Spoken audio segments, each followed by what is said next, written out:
有冇發覺啱啱過去嘅母親節出街食飯靜英英，原來全港餐飲業單日營業額就咁蒸發咗成5000萬。美心集團旗下嘅 Urban 全線結業，月租50萬嘅銅鑼灣 Five Guys 亦都撤出咗羅素街，捱咗4年嘅獨立 Live House 宣布離場。打開 Facebook 嗰個突破30萬人嘅店鋪執笠關注組，每日都有幾十個新貼文報喪。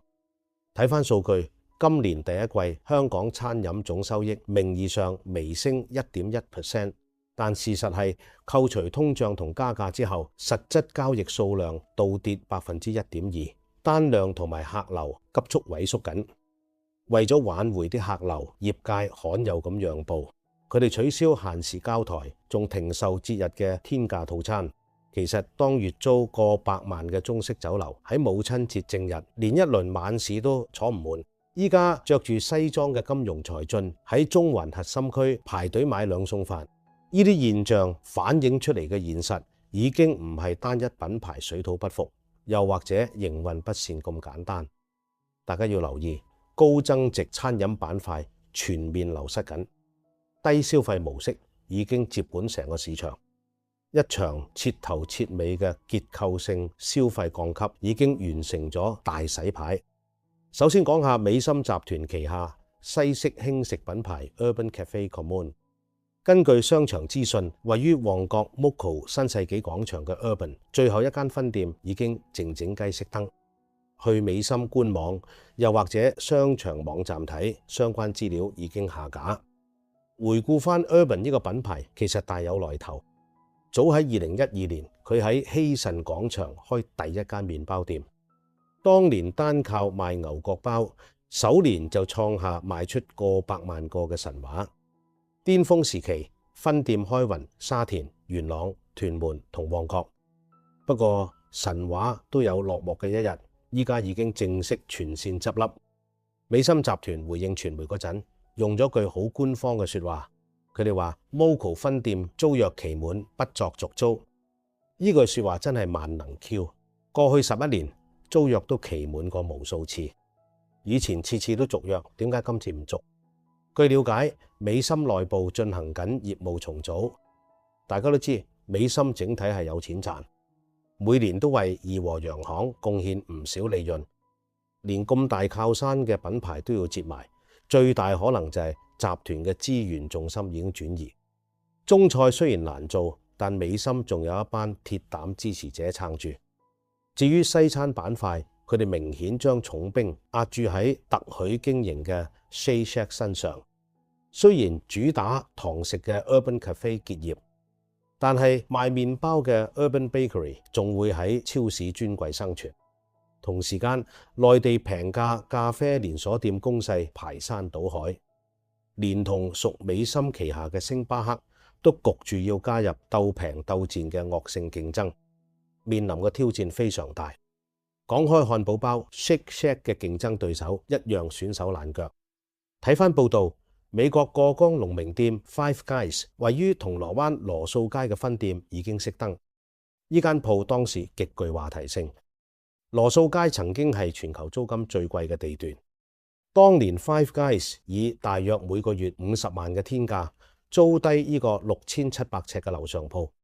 雖然 Five Guys 上年推出過99蚊套餐，入面仲包埋平時單點要60蚊嘅奶昔，但似乎都擋唔住呢個餐飲寒冬喎。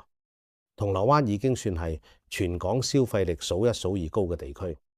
繼早前北角店結業之後，如果連銅鑼灣呢個核心據點都失守，呢啲國際大品牌真係要認真重新評估香港嘅營運策略。有網民講得好精警，佢話連自己都自認有啲閒錢，但諗起食個快餐都要嚿幾水，都一樣會猶豫。冇錯，香港經歷緊消費降級，賣得太貴，性價比唔夠高嘅嘢已經行唔通。點解定位差唔多嘅 Shake Shack 頂得住，但係 Five Guys 就要連環退守？網絡上好多專欄都有深度察覺。核心原因就係2個字：傲慢。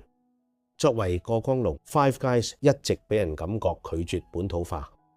佢哋招牌嘅錫紙包裝喺香港會將熱辣辣嘅漢堡焗到出晒汗，最後變成香港人最怕嘅濕水包，口感大打折扣，加上份量太大，一個人食唔晒又嘥嘢。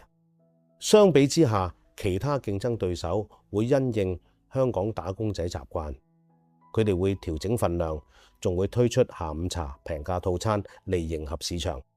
但係 Five Guys 依然故我，喺香港人全面步入理性消費嘅年代，一個過百蚊但食到成手油又冇驚喜嘅漢堡，已經俾大眾標籤做智商稅。西方過江龍因為傲慢而敗走，咁羅素街呢啲空出嚟嘅巨鋪又由邊個接手呢？冇錯，就係主打性價比嘅內地過江龍。依家香港街頭上演緊一場大換血，86年歷史嘅灣仔壇島咖啡結業，原址即刻俾內地連鎖店遇見小麵以接近20萬月租頂上，蜜雪冰城同埋霸王茶姬亦都四圍插旗。但大家唔好以為佢哋包保贏硬，呢班主打性價比嘅新霸主要喺香港用10蚊一杯檸檬水去填平10幾20萬嘅天價租金，最後一樣可以做到血本無歸。早排先有加盟店頂唔順16萬月租黯然離場，市場洗牌嘅殘酷係冇分國界，除咗大集團，獨立小店同埋老字號嘅命運就更加坎坷。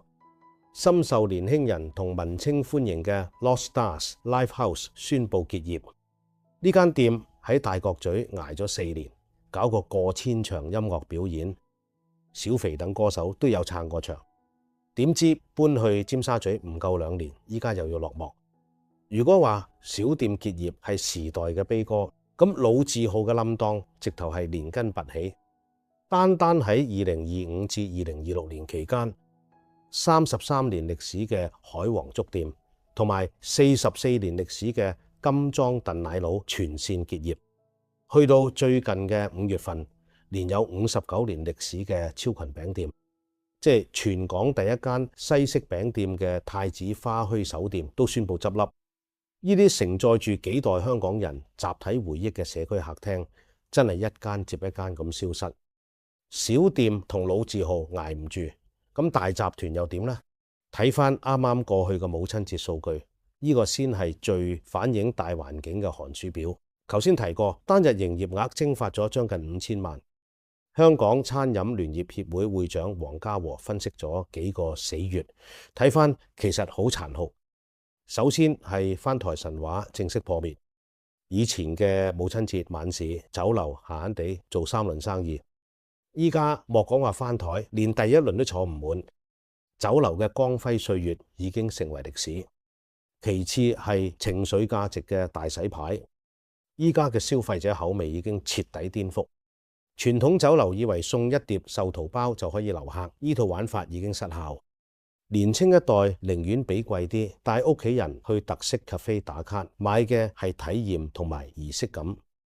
過去過節，香港人習慣提前成個月訂台，依家變成即興消費，行到邊食到邊。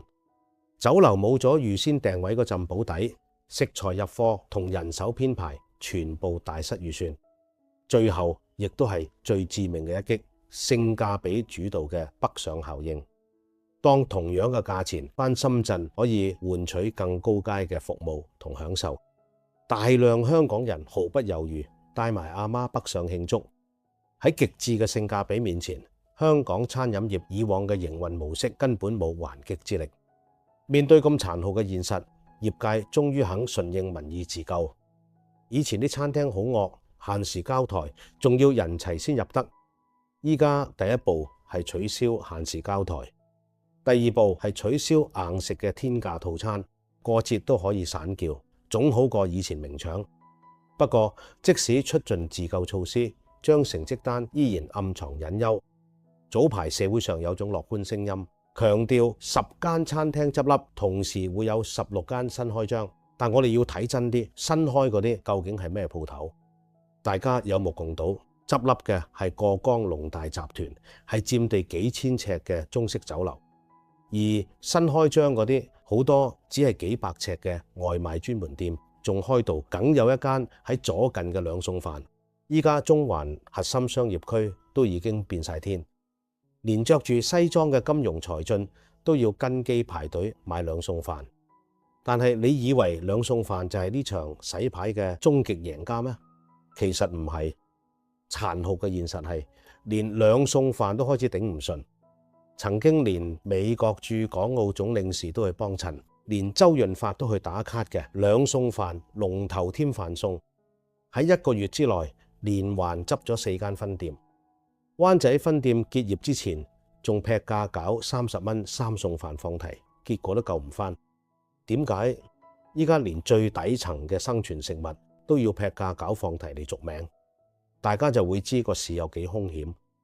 因為一盒飯賣30-40蚊，但鋪租依然企硬7-8萬，加上北上消費抽乾咗本地客源，就算係最平民最貼地嘅生存食物，都一樣會被高昂嘅營運成本吞噬。黃家和形容呢張成績單只係勉強合格。睇嚟香港餐廳想贏返香港人嘅心，單靠降價同小動作係唔夠。有啲餐廳反而大量使用預製菜，將貨就價，令到食材縮水，結果得罪埋剩低嗰班本地客，再加上大量輸入外勞。以前去酒樓同本地伙計吹水，嗰種充滿人情味嘅歸屬感已經蕩然無存。服務差少少，價錢又唔夠平，食客自然選擇留喺屋企煮，再唔係就直接北上。當然節日始終都要過，酒樓依然有70%入座率，並唔係完全清零。分析數據唔係單睇0同100，好多時係睇中間嘅灰色地帶。大型連鎖店開始縮減規模，過江龍亦都新舊交替，連兩餸飯都要汰弱留強。究竟成個市場係咪加速緊大洗牌呢？作為食客嘅你，又企喺邊一邊呢？喺你心目中，最近有邊間結業嘅餐廳係你覺得最可惜，定係最想佢復活呢？又或者今個週末你仲會唔會俾機會留喺香港消費呢？歡迎喺下面留言，一齊討論下。